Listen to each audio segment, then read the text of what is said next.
এমন হার মেনে নেওয়ার মতো না। কোপা আমেরিকার সেমিফাইনালে কলম্বিয়ার বিপক্ষে উরুগুয়েকে অনেকে এগিয়ে রেখেছিলেন।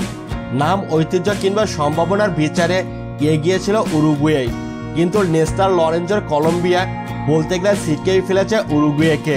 1-0 গোলের জয়ে 23 বছর পর তারা পা রেখেছে কোপা আমেরিকার ফাইনালে। হাই ভোল্টেজ এই ম্যাচের পর মেজাজ হারিয়েছেন উরুগুয়েন ফুটবলাররা। মাঠে উত্তেজিত অবস্থায় দেখা যায় উরুগুয়ের অধিনায়ক লুইস সুয়ারেজ ও মার্সেলো বিয়েলসাকে। বেশ ক্ষুব্ধ অবস্থায় কথা বলছিলেন দুজন। এরপর গ্যালারিতে দেখা যায় উরুগুয়েন 2 তারকা ডারউইন নুনিয়েজ আর রোনাল্ড আরোহোকে, সঙ্গে ছিলেন আর এক ডিফেন্ডার হোসে গিমিনেজ।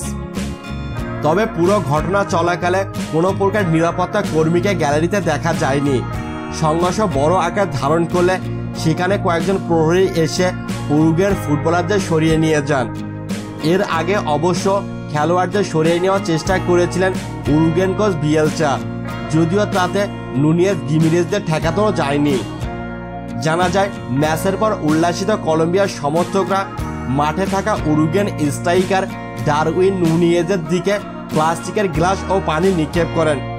একই সঙ্গে গ্যালারিতে থাকা উরুগুয়ের ফুটবলারদের পরিবারের সদস্যদের প্রতি বিভিন্ন ব্যঙ্গাত্মক মন্তব্য ছুড়ে দিতে শুরু করেন। বিষয়টি মোটেও ভালোভাবে নেননি উরুগুয়েন 2 ডিফেন্ডার গিমিনেজ ও আরোহো। এতেই মূলত চটে যান তারা। এদের মধ্যে নুনিয়েজকে দেখা গিয়েছে আগ্রাসী ভূমিকায়।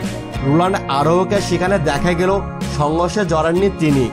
তবে এই ঘটনার পর বিপদে পড়তে পারেন উরুগুয়েন সকল ফুটবলার ও ফুটবল ফেডারেশন।